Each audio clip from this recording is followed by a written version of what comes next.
petani, Pak Suseno. Beliau adalah Ketua Asosiasi Petani Tembakau. APTI. Ya.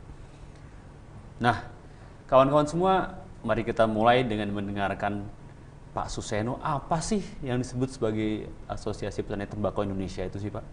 Baik. Selamat malam pemirsa dimanapun.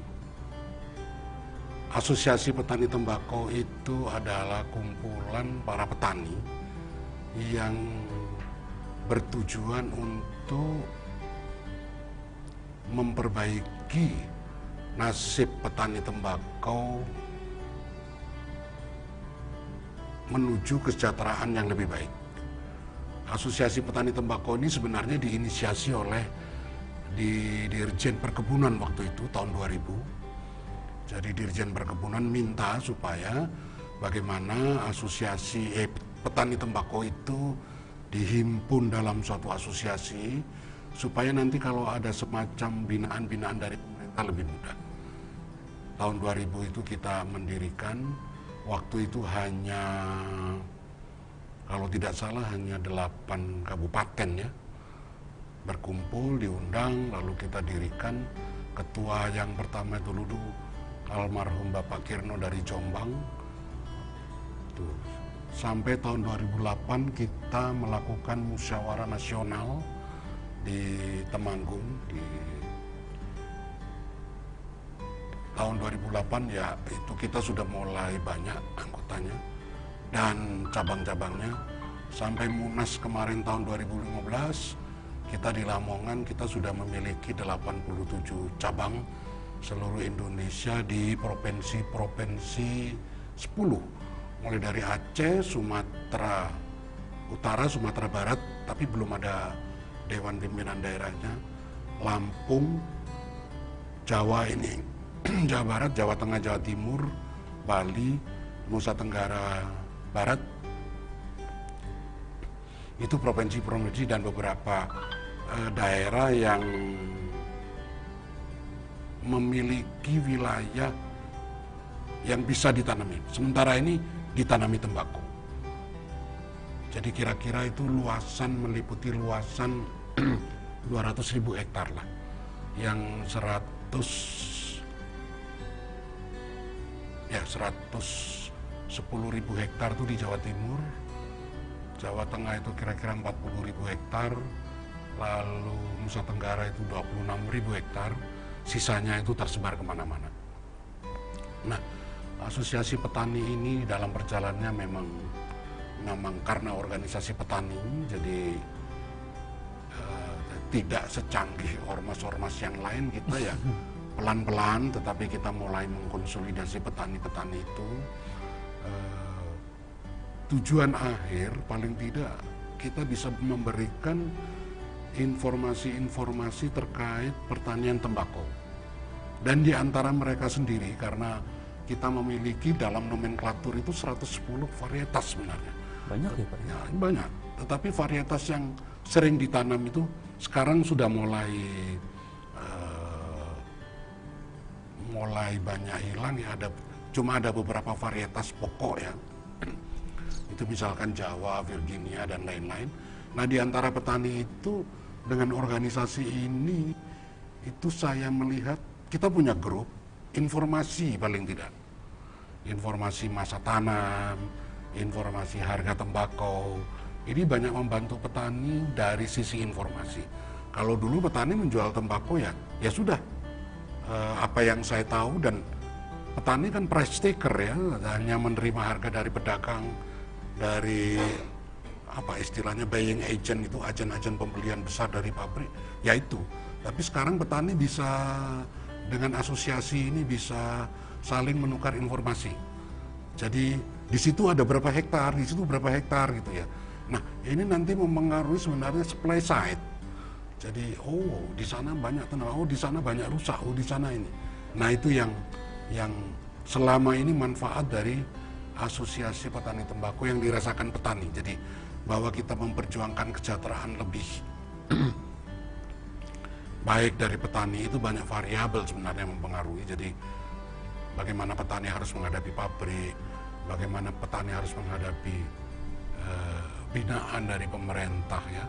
Dan binaan dari pemerintah saja kadang-kadang masih bersifat apa ya, bukan standar bagaimana pembinaan ini. Ya kadang-kadang ya ada gitu aja. Seperti ini kabupaten yang baru yang minta supaya ada asosiasi karena itu menjadi kebutuhan pemerintah kabupaten adalah Provinsi Jambi.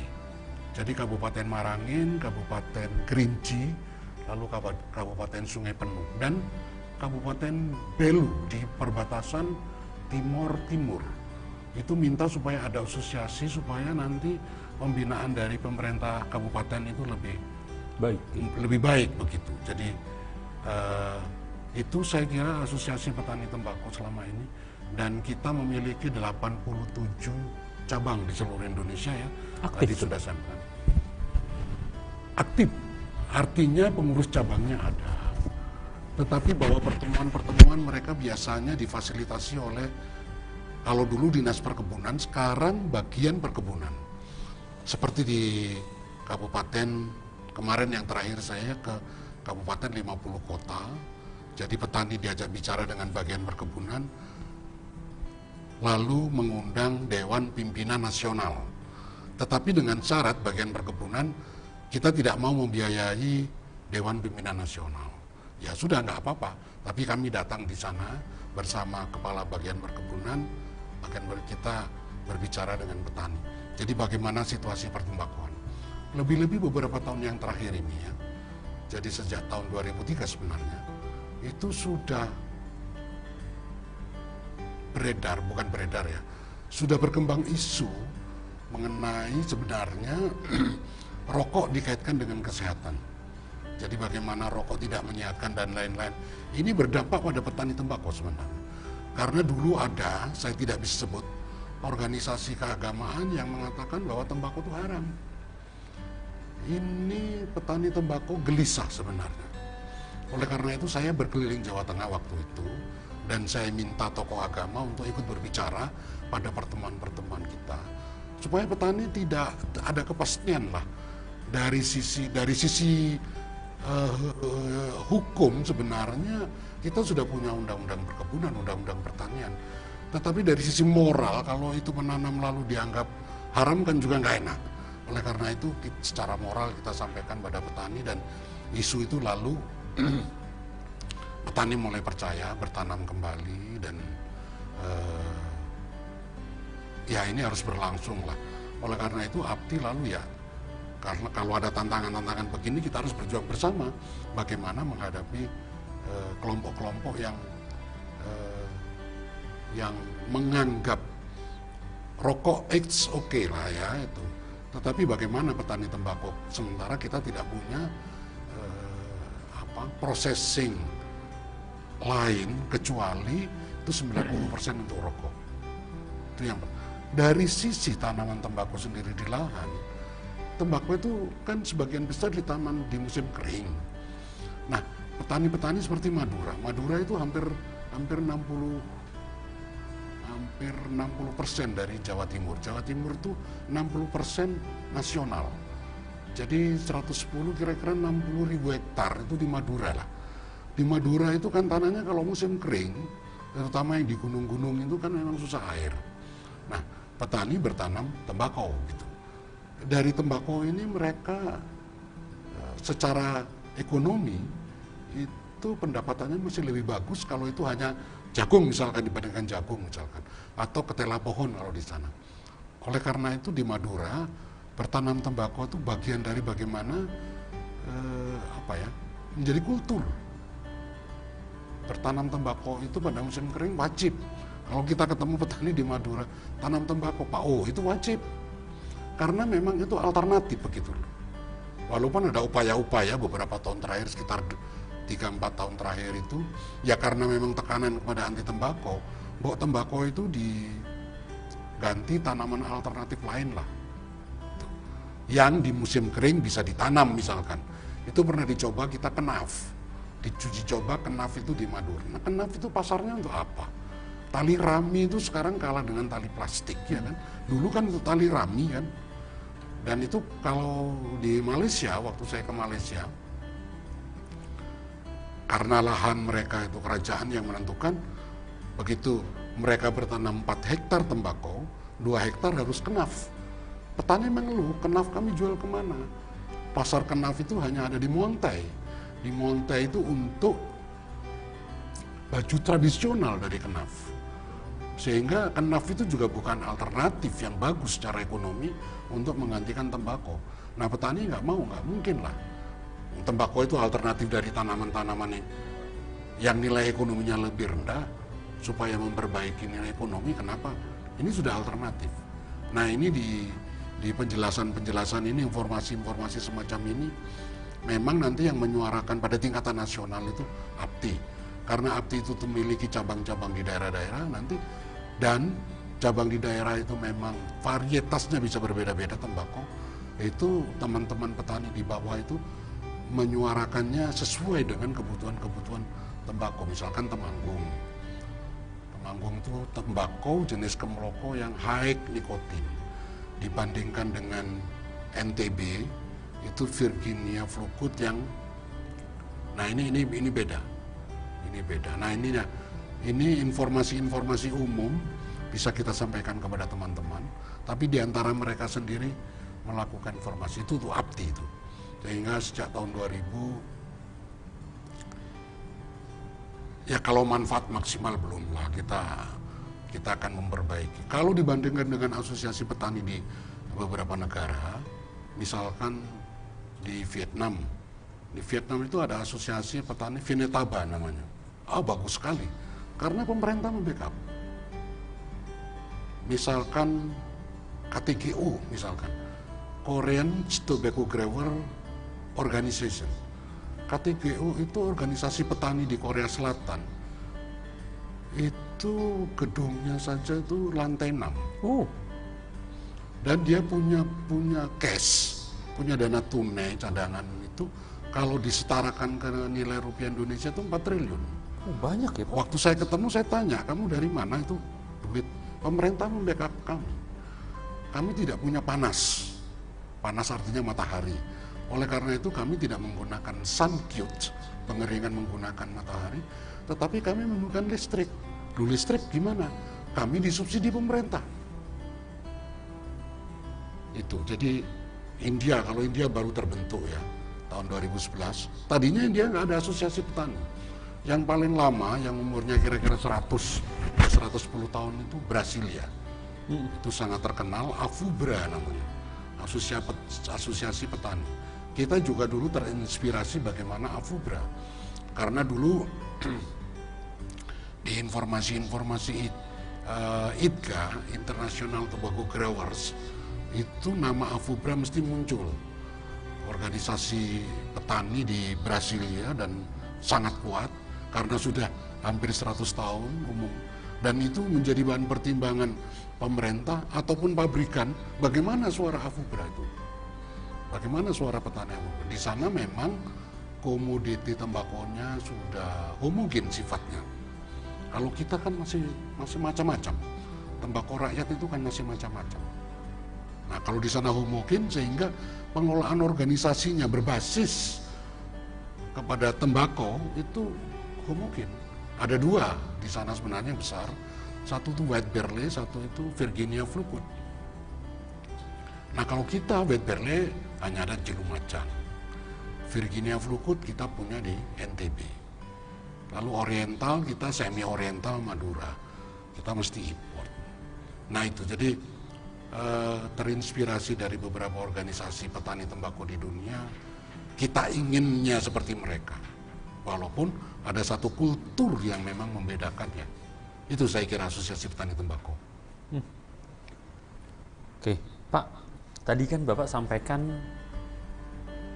petani tembakau, bertanam tembakau cenderung menghasilkan hasil yang lebih baik dibandingkan jenis tanaman lain yang digunakan untuk bertanam di musim kering. Ya. Pak, ini menarik banget Pak. Artinya kita harus mengekspos ini, menunjukkan bahwa bagaimana kemudian pertanian tembakau menjadi jawaban bagi petani di musim kemarau. Ya. Sedangkan banyak produk pertanian lain mengandalkan hujan. Ya. Namun sebelum kita masuk ke situ, kita akan break dulu Pak. Ya. Sebentar. Pemirsa sekalian, kita akan masuk ke break pertama. Percakapan ini sangat menarik karena Pak Suseno akan mengekspos bagaimana kemudian tembakau memberikan alternatif pendapatan yang baik untuk petani di musim kemarau yang biasanya justru pendapatan mereka rendah atau malah tidak ada ya Pak ya. Oke, mari kita tunggu pada segmen kedua di Mimbar Desa Merdeka.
Desa Merdeka. Tadi kita berhenti pada topik yang menarik nih Pak, yaitu ternyata tembakau memberikan jawaban bagi petani untuk bertanam di musim kemarau. Ya. Nah, mari kita bandingkan Pak, kalau petani menanam jagung misalnya gitu ya. Ya. Berapa sih Pak harga tembakau per kilo Pak? Kita bandingkan aja di tanah yang sama ya. Ya. Tanah yang sama dan musim yang sama, Madura misalkan. Di Madura itu kalau musim kemarau, kalau tidak jagung ya tembakau. Ya. Nah, pada saat mereka bertanam jagung, itu hasil yang diperoleh dari jagung, menurut penelitian itu total bersih yang diterima dari jagung, itu bisa 10 juta, 10-11 juta lah Per per hektar. Tetapi kalau tembakau, mereka bisa menerima sampai 20-27 juta. Oh ya? Ya. Jadi kalau dengan jagung ya, itu perbandingannya memang kira-kira 1:2 begitu. Dari sisi modal Pak, apakah ini tadi angka tadi sudah termasuk perhitungan modalnya? Sudah. Atau? Sudah bersih. Memang modal tembakau itu lebih banyak daripada jagung, ya kan. Jadi modal terutama pada tenaga kerja karena perawatannya dan lain-lain. Tetapi nanti nilai tambah dari pertanian tembakau itu tetap masih lebih tinggi dibandingkan jagung. Jagung memang modalnya rendah, ya kan. Kira-kira dalam 1 hektar itu kalau jagung ya memang ini tidak rata. Kalau jagung jenisnya Madura itu memang agak murah ya, bukan jagung-jagung yang model sekarang yang ditanam dengan kemitraan dengan pabrik itu untuk makan ternak itu ya modalnya murah aja itu, bangsa 1-2 juta, 2 juta lah, 2 juta lah dengan tenaga kerja yang itu nanti hasilnya kira-kira ya kalau memang harganya bagus. Gelondong itu katakanlah 3.000 per kilo, dia menghasilkan 9 ton atau bukan 9 ton lah ya, kalau jagung semacam itu 6 ton begitu ya, dikurangi biaya ya petani bisa memperoleh 10-11 lah. Nah Pak, kalau memang perbedaannya sesignifikan ini, padahal pertanian kita masih dalam pertanian yang heterogen ya Pak ya, bukan homogen sebagaimana di Brazil. Nah, sebetulnya Pak, kalau dari sisi petani, kalau kemudian kita punya pola pertanian yang homogen, perbedaannya apa sih Pak? Apa yang memberikan keuntungannya seperti apa sih Pak? Begini, pertanyaannya kan sama saja dengan begini. Kenapa petani-petani yang pada musim kering tidak bertanam tembakau saja? Satu, itu kultur. Oke. Jadi bertanam tembakau itu kultur memang. Jadi dulu itu tradisi itu adalah tradisi yang dibawa oleh Belanda ya sebenarnya. Dan kita punya daerah tradisional untuk bertanam tembakau karena Belanda yang meneliti dulu. Itu di Delhi, di Klaten, dan di Jember sebenarnya. Itu kebutuhan-kebutuhan tembakau untuk cerutu. Karena itu semuanya diekspor ke Eropa. Nah, lalu bagaimana kebutuhan tembakau untuk kebutuhan lokal dulu? Kebutuhan lokal. Nah, oleh karena itu Belanda di samping jenis-jenis tertentu, Belanda itu juga memberikan tanaman-tanaman tembakau yang untuk petani lokal. Oh, beda, grade-nya beda Pak? Beda. Ini supaya pasar atau keamanan tanaman-tanaman yang diekspor itu safe gitu ya. Petani-petani menanam tembakau sama-sama Virginia, tapi ditanam di musim kemarau pada saat petani tidak, kalau yang tadi itu yang perkebunan Belanda itu ditanam menjelang musim hujan kan. Kalau petani itu menjelang musim kemarau ditanam. Nah, ini lalu dulu pakai moyang saya, bagaimana tembakau itu di rokok itu ya pakai klobot, pakai ini yang tradisional dulu, lama-lama itu, yang lama. Nah, bagaimana petani kita begitu? Dulu kita import kalau rokok putih itu. Zaman Belanda itu yang paling besar kan didatangkan dari BAT. Zaman dulu ya, kalau kakek saya itu masih ada Commodore. Itu rokok putih semua kan, kita masih import dulu kan. Tidak dibuat di sini kan. Nah, lalu dengan tembakau-tembakau lokal ini kita mulai mencoba.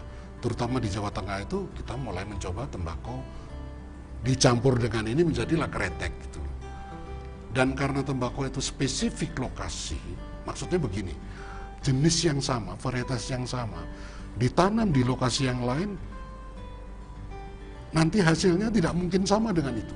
Misalkan Kemeloko. Kemeloko itu khas Temanggung, tapi harus khas ditanam di Temanggung. Kalau Kemeloko, pernah kita bawa Kemeloko itu di Aceh. Jadinya tidak seperti Kemeloko Temanggung. Rasanya beda gitu? Rasanya lebih enak Temanggung daripada Aceh. Rasanya lebih di sana lebih ringan gitu loh. Itu karena unsur hara ya, tanah, mikroklimate, makroklimate yang berbeda gitu. Jadinya lalu berubah. Sama saja. Sebenarnya varietas pertama kita yang dibawa dulu itu kan Virginia. Itu bukan tanaman asli kita ya. Aslinya dari Portugal kalau tidak salah. Dibawa Inggris, ditanam di Virginia, Amerika. Terus karena itu bagus, diekspor kemana-mana, di Indonesia jadi Virginia. Tetapi jadi Virginia itu jadi Virginia yang macam-macam kan. Jadi Jawa, jadi Jepun, jadi Jemawut, jadi Kenongo, jadi Mawar, itu. Tapi menarik nggak sih Pak? Maksudnya begini, untuk pasar ekspor misalnya gitu ya? Tembakau Indonesia itu menarik nggak sih Pak? Atau memang tembakau ekspor itu memang khasnya adalah Brazil? Sudahlah, Brazil nggak mungkin dikalah. Ya, Brazil dan Kuba. Ya. Tetapi mereka, Belanda dulu yang tahu pasarannya. Belanda itu begitu meneliti, cocoknya di Delhi. Tembakau cerutu itu, cocoknya di Klaten, Forsten London. Cocoknya di Jember, Besuki Nauts. Oleh karena ini 3 kota ini sebenarnya, atau Medan dengan Jember, itu kan dibangun oleh perkebunan-perkebunan Belanda, gedung-gedung tua dan lain. Nah, ini ternyata setelah dilempar ke pasar lelang ya istilahnya di dunia, itu tembakau kita cocok. Cocok sekali. Jadi kalau sekarang tembakau cerutu kita, rokok atau cerutu sigar di dunia itu 40% tembakonya masih milik kita. Oh ya? Ya, karena mereka daun itu kan tidak satu ya. Daun dari Nicaragua, dari Kuba, dari Brasil, dari Indonesia itu nanti menjadi satu rokok cerutu itu memang khas. Dan itu yang terkenal dulu Delhi. Delhi ya. Sekarang kira-kira tinggal 600 sampai 800 hektar habis. Kalau di Jember masih ribuan. Masih banyak. Klaten itu sudah habis sama sekali. Nah, ini ternyata sebenarnya pasar ekspor itu masih banyak. Saya pernah ketemu dari teman dari Brasil, di Portugal. Oh, dari Indonesia ya, kami masih butuh 40% tembakau Anda untuk kebutuhan cerutu dunia. Oh, Pertanyaannya begini, lalu kenapa Anda tidak tanam tembakau itu sekarang di Indonesia? Jadi sebenarnya itu butuh. Kalau kita tanya, di Indonesia itu ada International Tobacco Association. Itu adalah eksportir cerutu yang bergabung jadi asosiasi.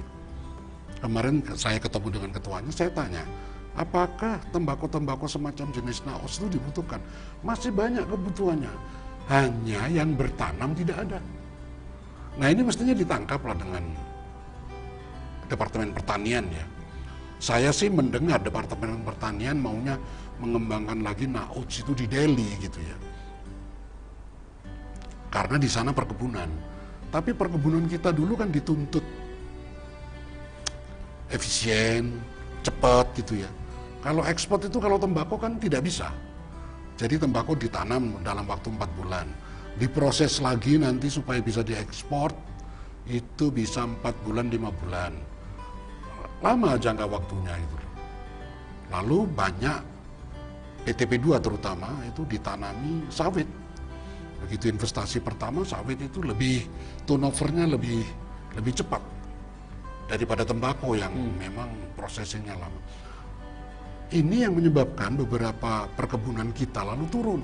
Seperti di Jember itu perkebunan PTP10 itu sekarang hanya tinggal 2 outling mungkin ya, yang bertanam ya, walaupun tanamannya masih ada 5.000 hektar dan lain-lain, tapi sudah turun. Itu tembakau Indonesia yang khas.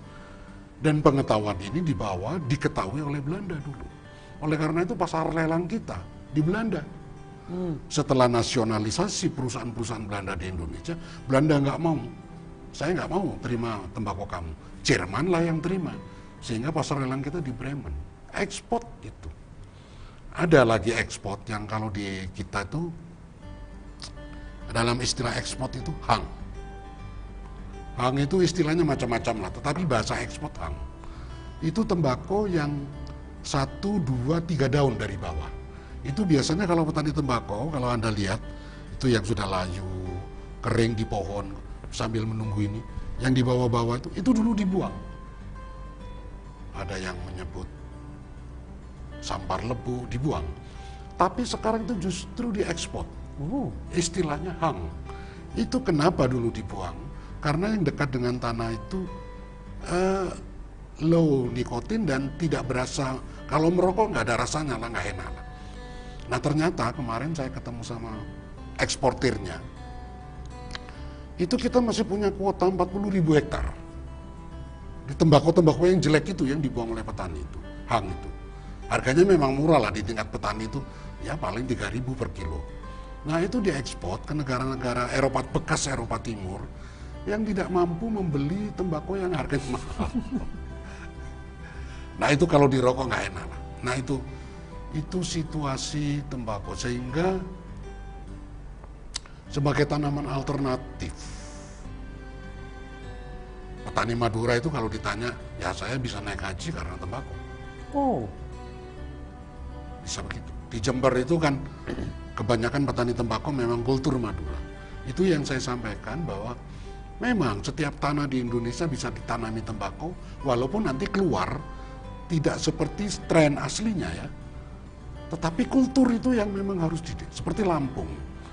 Lampung itu pada musim kering, kalau tidak ada hujan sebenarnya susah juga. Oleh karena itu mereka minta bertanam tembakau. Datangkanlah banyak agent untuk bermitra dengan mereka. Bagus. Pak, ini mulai masuk spesifik ke arah bagaimana tembakau memberikan kontribusi ya Pak. Ya. Nah, kita akan break sebentar, tapi habis ini kita akan bahas apa sih yang dibutuhkan petani tembakau untuk meningkatkan kesejahteraan mereka? Ya. Satu. Kedua, bagaimana hubungan antara petani tembakau saat ini dengan pabrikan dan bagaimana peran pemerintah di dalamnya? Ya. Ya, kawan-kawan semua, kalau ngomong sama Pak Suseno kayaknya nggak ada habisnya nih. Kayaknya kalau pakai kamus, banyak banget kamusnya. Di sesi berikutnya kita akan bicara tadi, apa yang harus dilakukan untuk meningkatkan kesejahteraan petani tembakau, bagaimana hubungannya dengan pabrikan tembakau, dan yang penting juga untuk kita adalah apa sih peran pemerintah di dalamnya. Nanti kita akan hubungkan juga dengan program Satu Desa Satu Produk atau Satu Desa Satu Perusahaan. Oke, ditunggu pada segmen berikutnya di Mimbar Desa Merdeka.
Ya, selamat datang kembali di Mimbar Desa Merdeka.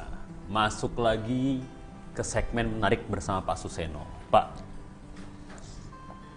tadi kan kita bicara pasar ekspor, kita bicara pasar lokal, kita bicara bahwa masih ada market besar di luar yang bisa kita penetrasi. Ya.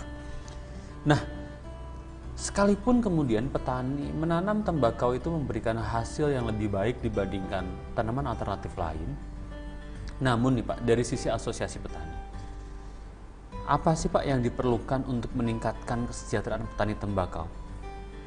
Apa nih Pak kira-kira yang diperlukan?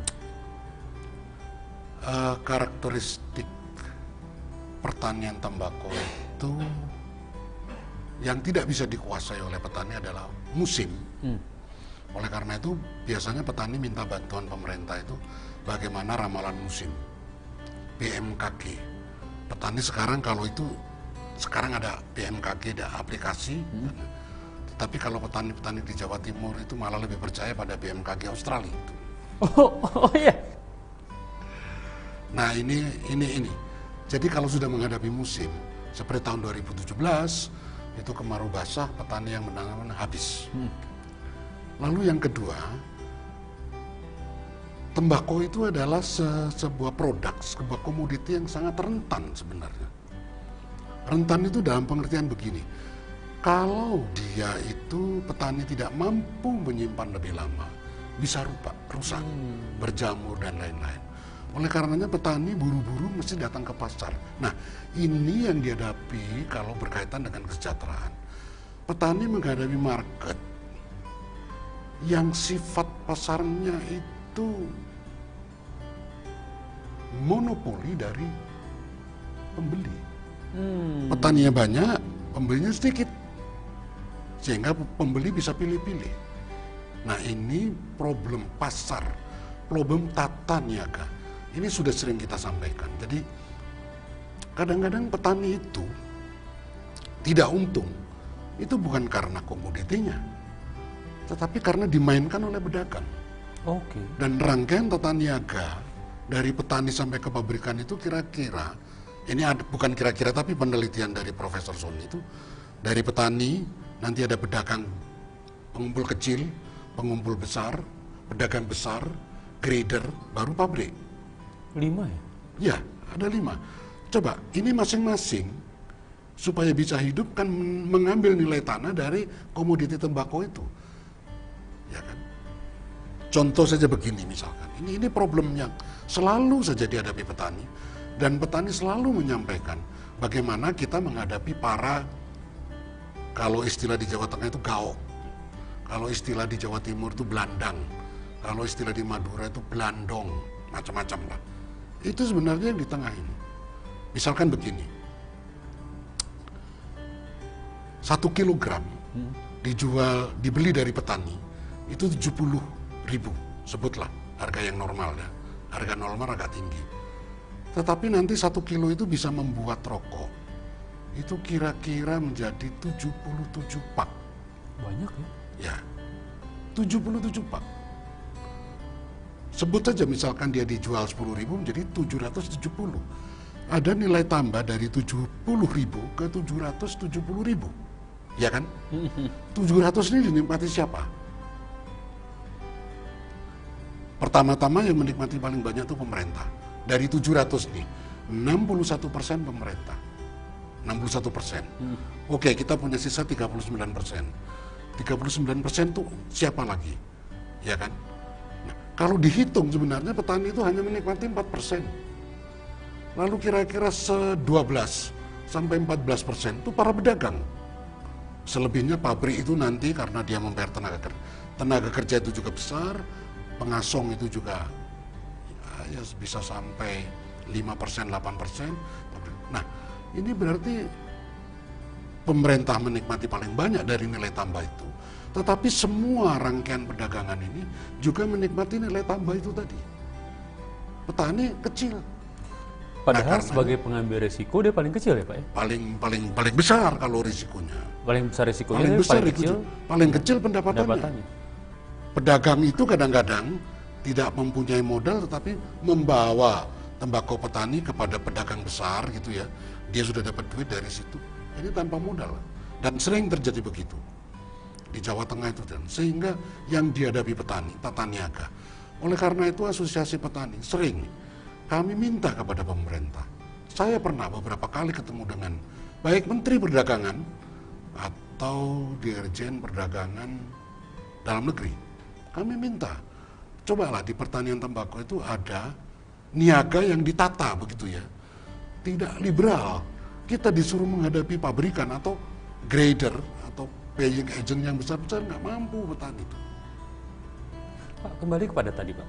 Ini yang mempengaruhi, faktor pokok mempengaruhi kesejahteraan petani. Dari mulai petani hingga ke pedagang besar, hingga ke pabrik, Ya, ada 5 tahap. ya, Sedangkan petani ini tembakau itu adalah sebuah komoditi yang rentan. ya. Pertanyaannya begini Pak, ada nggak sih satu proses tambahan? Misalnya saja ya Pak, itu kemudian difasilitasi oleh pemerintah, sehingga kemudian meningkatkan harga jual di tingkat petani. Kalau apakah dikeringkan dulu ataukah apa? Ada nggak sih Pak sebuah proses tambahan yang bisa kita taruh di situ? Ya, sampai saat ini belum ada sebenarnya. Tetapi pemerintah pernah mencoba. Jadi pemerintah Kabupaten Payakumbuh, karena harga tingkat petani jatuh, dia beli tembakau petani. Sudah disimpan di gudang saya karena saya punya resi gudang. Iya. Oke. Begitu dijual, karena tembakau Payakumbuh itu sebenarnya tembakau dari Sumedang saja, yang dibawa ke sana di Raja Galus, lalu dijual ke Malaysia. Begitu sampai di Malaysia tertutup pasarnya. Pemerintah Kabupaten Payakumbuh tanya, "Lu kenapa?" Karena ini jaringan pedagang. Oh. Di Payakumbuh itu ada jalan tembakau namanya. Memang satu jalan itu toko tembakau semua. Dan mereka ekspor tembakau yang sudah itu keluar. Nah itu, satu itu jadi jaringan pedagang. Lalu pemerintah pernah memberikan semacam jalan keluar ya. sudahlah begini, kami bangunkan gudang-gudang, namanya resi gudang. Ya. Tapi resi gudang itu siapa yang mau menanggung? Tembakau petani di sana dulu, menunggu harga bagus, ya kan? Lalu petani bisa, secara teoritis, bisa menjaminkan tembakonya itu untuk minta dana cash di bank. Lalu nanti kalau harga tembakau bagus, ya kan? Dilepas. Tapi siapa yang menjamin resi gudang? Nah, selama ini tidak ada. Di Jember itu ada 3 gudang yang diperuntukkan resi gudang. Tetapi tidak ada penjamin bahwa di gudang itu nanti petani bisa ini. Karena penyimpanan tembakau pada tingkat gudang itu juga nggak sederhana kan. Jadi perlu dirawat, perlu kelembapan dijaga, perlu supaya angin keluar, pemanasan cukup, diberi bara dan lain. Kalau enggak nanti terlalu lembab, rusak semua itu tembakau satu gudang. Nah, pemerintah selama ini bagaimana perlakuan terhadap itu? Kami hanya minta kepada pemerintah, ya, ini pada tahapan awal, seperti misalkan kita di pemerintah Kabupaten Temanggung, cobalah gudang-gudang itu digedor. Kamu itu kebutuhannya berapa sih sebenarnya? Supaya nanti kita konversi kepada lahan petani, ya kan? Ini pun pemerintah sulit gitu loh. Misalkan kalau petani sudah tahu yang dibutuhkan gudang tahun ini 14.000 ton misalkan, sementara kita lahan di Temanggung adalah 14.000 hektar. Ya sudahlah, kalau itu dimiliki kira-kira 100 atau 200 petani, masing-masing nanti bertanam sekian supaya tidak melebihi permintaan pabrik, atau supaya pabrik tidak kekurangan. Karena kalau kelebihan, harga turun, ya kan? Oke, nah pemerintah kita minta supaya berapa sih kebutuhan pabrik sebenarnya yang dibutuhkan untuk pabrikan-pabrikan. Nah, pabrikan ini kan biasa berhubungan dengan buying agent, vendor-vendor yang biasa. Nah, ini kadang-kadang tidak terbuka. Itu. Jadi sebenarnya kita berharaplah pemerintah tidak membiarkan hasil petani yang sudah bagus itu lalu kalah di pasar, kalah di tingkat pasar. Itu yang berhubungan dengan pabrik, ya. Kalau tembakau-tembakau tradisional seperti di Kabupaten Karo, pasar-pasar tradisional di Bener Meriah, di Takengon begitu, karena itu untuk pasar-pasar tradisional harganya bagus. Oh, malah lebih bagus pasar tradisional. Bagus. Karena memang dia untuk kebutuhan-kebutuhan. Kalau di Kabupaten Karo, ya untuk ibu-ibu Kabupaten Karo yang itu cepat sekali, ya. Pasarnya bagus itu. Walaupun mungkin size pasarnya nggak besar ya Pak ya? Atau malah besar pasar tradisional ini, pasar lokal ini? Pasar lokal itu kecil tapi terus menerus. Pada saat, oleh karena itu biasanya pedagang tembakau itu menyimpan, dikeluarkan sedikit pada saat tidak ada tanaman tembakau.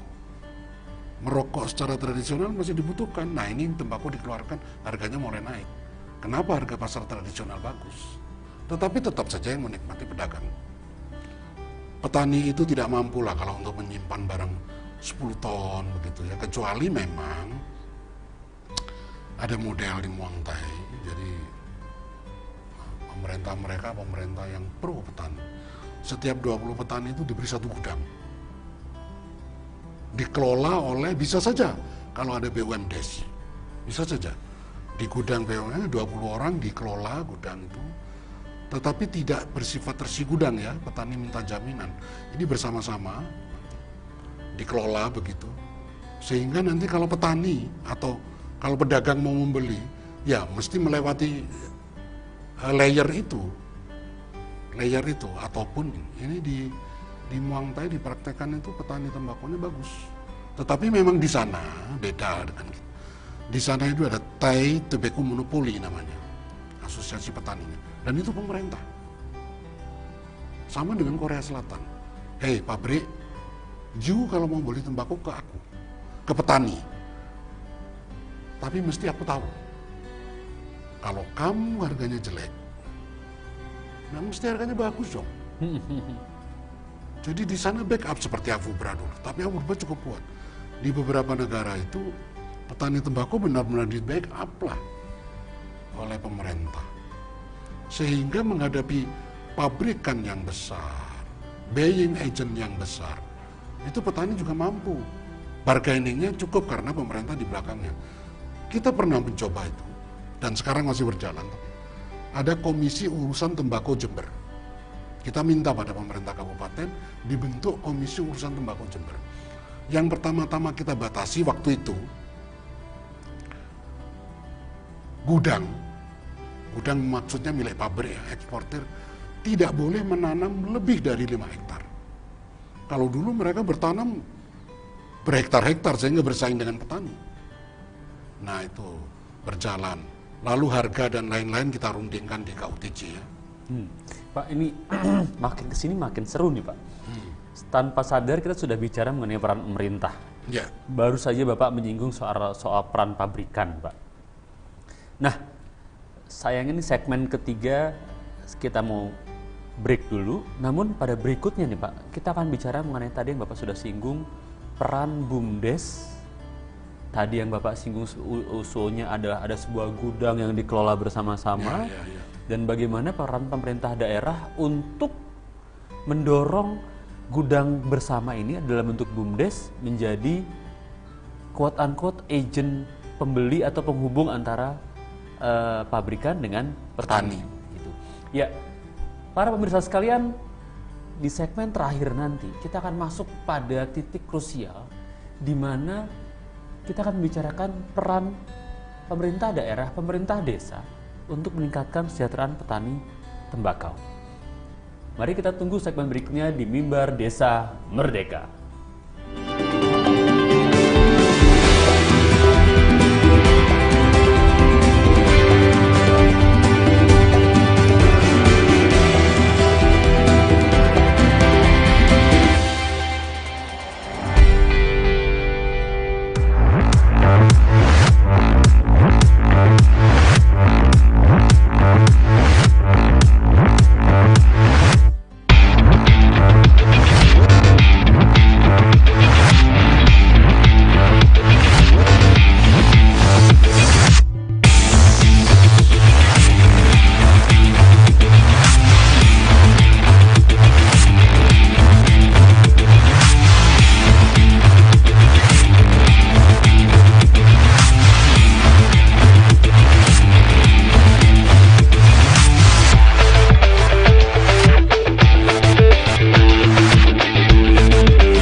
Ya, bertemu kembali di Mimbar Desa Merdeka. Pak Suseno, di segmen terakhir ini kita masuk ke intinya nih. Tadi Bapak sudah melempar sebuah ide bagus bagaimana BUMDes yang dikelola bersama-sama oleh para petani tembakau menjadi sebuah jalan keluar untuk meningkatkan harga di tingkat petani. Pak, sebetulnya pemerintah mampu nggak sih memberikan backup sehingga para pabrikan ini berhubungan langsung ke BUMDes yang dikelola oleh para petani? Sebetulnya mampu nggak sih Pak? Contoh tadi Komisi Tembakau Jember, mampu nggak sih Pak pemerintah melakukan itu? Mampu. Jadi kalau regulasi, pemerintah kan pada tingkatan regulasi ya. Dan pemerintah posisinya memang harus sebagai semacam wasit begitulah. Setuju. Semacam wasit dalam hubungan pasar antara petani dengan pabrikan atau dengan buying agent. Nah ini memang kalau asosiasi petani sejak 2-3 tahun yang lalu sudah menyuarakan bahwa supaya layer ini tidak terlalu banyak, kemitraan lah antara pabrik dengan petani. Yeah. Karena kemitraan itu banyak keuntungannya. Satu, Jadi petani itu dalam hal permodalan, kebutuhan pupuk, kebutuhan pemeliharaan, kebutuhan pengolahan, kadang-kadang memang di backup oleh mitranya, oleh si buying agent. Dan produk dari petani itu tidak lagi masuk ke spekulasi pasar, pasti dibeli dengan grade tertentu, dengan ketentuan tertentu. Ini banyak contohnya, di NTB itu sudah berjalan hampir sejak 2010 mungkin. Oke. Udah lama. Kalau di Jawa Timur itu sudah lebih lama lagi. Walaupun kemitraan sebagai sebuah lembaga pertemuan antara petani dan pabrik ini naik turun. Naik turun karena ada intervensi pedagang yang lain. Kalau kemitraannya bagus seperti di NTB, karena di NTB itu menggunakan pergub, peraturan gubernur. Kamu kalau tidak bermitra, kamu pergi dari NTB. Gitu. Ya, bermitra mereka. Kira-kira 8-9 kali pertemuan, petani bertemu dengan buying agent. Di sana banyak buying agent. Ketemu, pemerintah menjadi wasit. Sudah, keputusannya apa sekarang? Harga gimana, mutu gimana, dan lain-lain. Gimana, oke, saya putuskan. Duk, ditaati ya. Nah, di dalam proses kemitraan ini begitu di tengah kadang-kadang. Dan sering, di Jember juga saya sering temu. Kemitraan antara salah satu buying agent. Mitra sudah menyepakati, ya kira-kira nanti harga kira-kira 26.000 lah per kilo. Pedagang menaikkan kira-kira 5.000. Kamu dibeli mitramu berapa? 26. Udah, aku beli 31. Oh, Pergi petani. Dan ini sering terjadi. Sering terjadi. Wasit tidak bisa berbuat apa-apa karena wasit hanya mempertemukan petani. Mestinya, saya pernah mengeluh dulu di Kementerian Perdagangan. Mestinya wasit juga mendisiplinkan para pedagang ini dalam hal perizinan dan lain-lain, kan harus ada izin pedagang. betul Pak. Iya kan? Kamu sebagai pedagang harus ada izin. Kami kontrol nanti nilai tambah dari pedagang kamu. Tetapi kadang-kadang, ini yang terjadi di NTB sering, pedagang itu tidak memiliki apa-apa. Loh, saya orang salah satu pabrik kok. Saya orang salah satu pabrik. Ya udah, petani percaya aja. Kamu menjual di sana, sana dijual ke pabrik A. Saya orang pabrik A. Tapi buying agent itu yang bermitra dengan kamu, kan membelinya cuma 26.000. Aku beli 31.000 karena aku langsung. Udah habis. Kemitraan dikacaukan begitu. Sehingga kemarin tahun 2018 akhir Oktober itu saya kumpulkan petani-petani di Nusa Tenggara Barat mengeluh. Contoh kemitraan yang bagus itu Madura. Karena pelibatan pemerintah kabupaten intens dan petani. Misalkan di sana ada peraturan daerah tata niaga tembakau yang bermitra, ya kan? Ini tidak hanya pemerintah daerah yang awasi, ada surat semacam surat keputusan pemerintah daerah yang petani dibiayai oleh pemerintah daerah untuk menjadi pengawas gudang. Petani menjadi pengawas gudang? Menjadi pengawas gudang. Misalkan begini, sampel yang diambil dari petani oleh gudang pabrik milik pabrikan rokok ya, itu bisa 2 kilo, bisa 3 kilo. Nah, di dalam aturan itu, Perda itu tidak boleh lebih dari 0,8. Ya udah. Nah, ini sebenarnya yang peran pemerintah di situ. Peran pemerintah lebih lanjut misalkan ya, bisa saja kalau BUMDes itu sudah sehat. Sudah sedemikian sehat. Di daerah-daerah di mana produksi tembakau itu sentra, bisa saja salah satu bagian dari bisnis BUMDes itu menjamin bagaimana tata niaga tembakau, sehingga peranan pemerintah itu bisa mengcover ya, bisa melindungi semua komoditi termasuk tembakau. Seperti di Jember. Di Jember tidak seluruh kecamatan, atau di Probolinggo atau di Madura. Kalau Madura banyak seluruh kecamatan. Jember itu hanya beberapa kecamatan dan beberapa desa yang sentra. Sentra pun itu varietas tembakonya beda. Karena lalu watak dari BUMDes bisa beda kan? Betul. Artinya BUMDes sebagai penghubung antara petani dengan buying agent bisa berbeda. Tetapi ini maksud saya, kalau BUMDes berperan ini begini. Tidak semua buying agent, pabrikan, itu bisa mengcover seluruh petani untuk bermitra. Ini pernah saya tanyakan. Misalkan pada areal 20.000, Tidak mungkin. Nah, ini untuk mengcover petani-petani yang tidak bermitra justru di dalam rangka kemitraan, di dalam konteks kemitraan. Ada petani-petani yang tidak tertampung dalam mitra. Ini masuk ke kemitraan yang dihubungkan dengan BUMDes. Ini malah mungkin. Karena begini, pasar tembakau itu kalau di luar itu hanya dua jenis. Satu yang bermitra di sana, satu yang lelang. Ini auction. Nah, kemarin saya usulkan ke Kementerian Perdagangan, bagaimana kalau itu kita lelang seperti lelang kayu? Wah, lembaganya mana Bapak? Bisalah masuk ke BUMDes kalau begitu. Jadi yang non kemitraan justru masuk ke BUMDes, tapi sifatnya lelang. Dan BUMDes itu di situ menjamin bahwa rakyat saya yang punya tembakau fair di dalam lelang itu. Iya kan? Seperti kayu. Berarti tembakau itu bisa dibeli oleh pabrik yang non kemitraan apabila legalitasnya dari lelang. Tidak ada pasar yang gelap, tidak ada black market melalui tengkulak membayar lebih dulu, enggak, keluar dari lelang. Nah, lelang ini pernah kita coba di Jember dulu, walaupun itu gagal ya, karena tidak ada pembeli yang mau datang.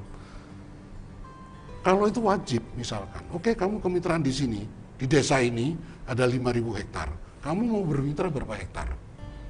Oke, kami mampu hanya 2.000 hektar, 3.000 hektar, you masuk BUMDes. Nanti kita lelang di sana, fair. Kamu membelinya juga fair dengan petani tembakau, petani mengetahui harga lelang fair. Tapi itu dilakukan pada tingkat BUMDes. Apa yang diperoleh dari BUMDes dengan ini? Satu, melindungi petani. Satu, ada semacam fee yang bisa dinikmati. Sepakat, Pak. BUMDes. Karena apa? Karena petani untung. Fee yang biasanya sekian persen, 11-12% dinikmati pedagang, itu kalau diberikan BUMDes 5% saja, sementara petani dapat 5%, udah berapa? Jadi, saya setuju. Saya pernah sampaikan ke Dirjen Perdagangan Dalam Negeri, bagaimana kalau itu lelang? Ya lelang siapa? Nah selama ini, kalau itu mungkin lelang kan seperti lelang di Jerman, dan kan nggak ada penjamin, kalau di sana kan bagus lembaganya. Kalau sekarang kalau ada BUMDes, kenapa tidak dilelang melalui lembaga ekonomi masyarakat desa ini yang sudah ada? Berarti desa itu bisa mengcover, dan desa paling tahu berapa ribu lahan yang ditanami tembakau, berapa ribu hektar, lalu berapa yang bermitra. Yang tidak bermitra kan berarti masuk pasar. Oke, kami sediakan pasar lelang. Kalau di desa-desa yang bertanam tembakau, itu ada, lalu jaringan institusi lelang itu bekerja, petani sejahtera, yakin saya. Pak, ini isu dan ide yang menarik ya Pak. Ya. Pertanyaannya begini Pak, kalau tadi kita bicara soal peran pemerintah terkait sama regulasi ya Pak, kemudian ada BUMDes yang sekarang misalnya Jawa Barat itu sudah ada subsidi satu desa satu perusahaan, di tempat lain satu desa satu produk gitu kan. Nah, ada juga harusnya peran pembiayaan swasta misalnya dari perbankan. Sebetulnya menurut Bapak BUMDes ini bankable nggak sih Pak? Bisa dijamin oleh bank nggak sih Pak? Saya nggak tahu secara keseluruhan, tapi kalau untuk komoditi tembakau biasanya bank nggak mau, karena resikonya memang Besar. Jadi mau nggak mau, walaupun dulu kalau di sana ada bank yang kuno itu namanya Bank Bumi Daya ya sekarang. Ya. Nah itu memang untuk mengcover gudang-gudang tembakau milik rakyat. Tapi kan kalau harga jatuh biasanya gudang-gudang itu karena dibuat dari bambu, dari atapnya itu dari bukan hijau ya, dari daduk kalau bahasa sana itu, dari kulit tebu itu, lalu banyak yang terbakar.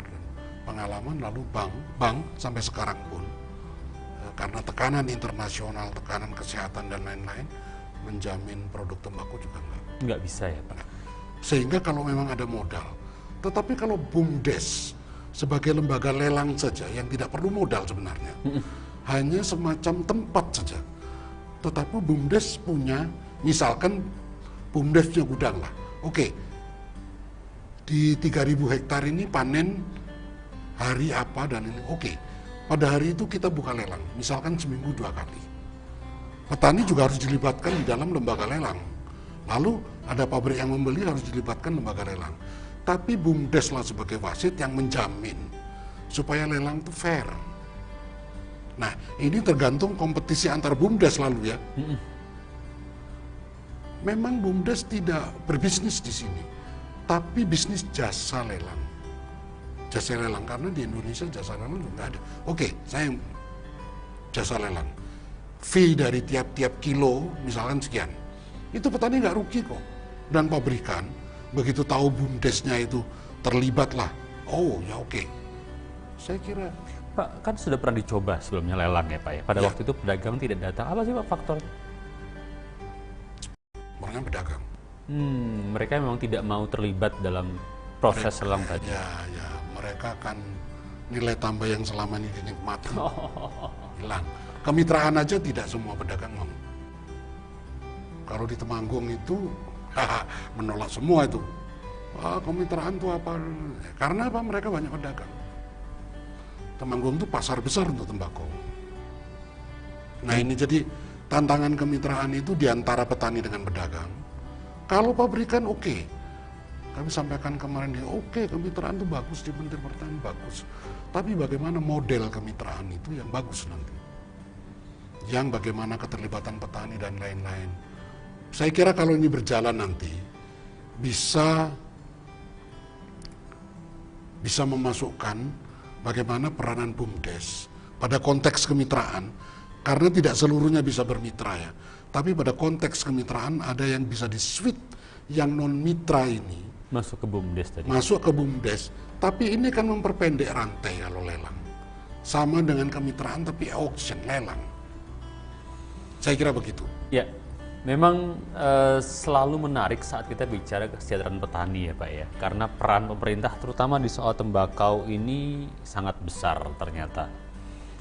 Pemerintah kalau mampu memahami proses ya Pak, maka bisa membuat sebuah regulasi yang tepat yang akan melindungi harga petani dan juga memberikan kepastian beli dari pabrikan.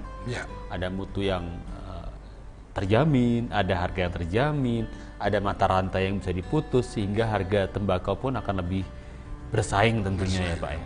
Ya, namun memang percakapan menarik ini harus berakhir di sini Pak. Segmen kita sudah berakhir. Terima kasih para pemirsa sekalian. Sebelum saya tutup Pak, ada closing statement dari Bapak sebagai Ketua Asosiasi Pak. Baik, jadi para pendengar, kami berharap para pendengar juga punya empati terhadap petani tembakau. Karena akhir-akhir ini pertanian tembakau itu banyak ditekan. Oleh karena itu, para pendengar kami harapkan untuk ikut memiliki kesadaran bahwa problem petani tembakau itu adalah problem pertanian secara keseluruhan. Jadi kami berharap pendengar untuk bisa memahami inilah. Jadi itu mungkin dari saya. Ya. Terutama buat teman-teman di pemerintahan ya Pak ya.